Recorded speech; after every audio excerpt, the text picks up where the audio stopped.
বিশ্ব নেতাদের সবচেয়ে বড় আসর এবার জাতিসংঘের ৮০তম বার্ষিকী উদযাপিত হচ্ছে। আর এবারের সাধারণ পরিষদের অধিবেশনে যোগ দিচ্ছেন ১৪০টিরও বেশি দেশের রাষ্ট্র ও সরকার প্রধান।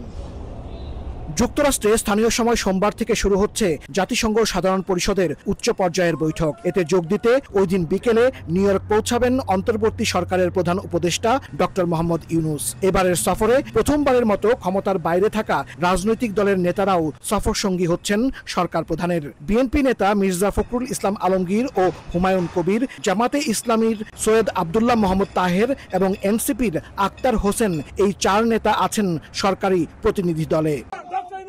প্রধান উপদেষ্টার সফরসঙ্গী হয়ে রাজনৈতিক নেতাদের আগমনকে কেন্দ্র করে পাল্টে গেছে দৃশ্যপট।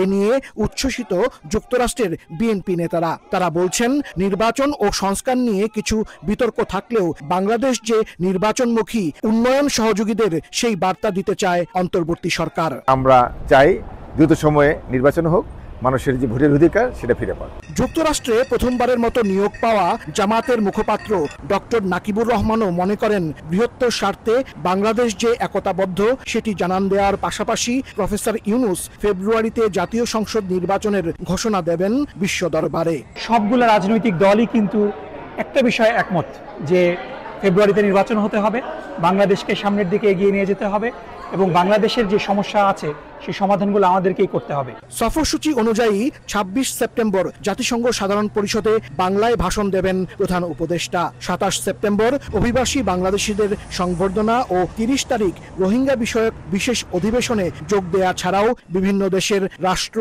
ও সরকার প্রধানের সঙ্গে বৈঠক করবেন ডক্টর মোহাম্মদ ইউনূস। হাসানুজ্জামান সাকি, সময় সংবাদ, জাতিসংঘ সদর দপ্তর, নিউ ইয়র্ক, যুক্তরাষ্ট্র।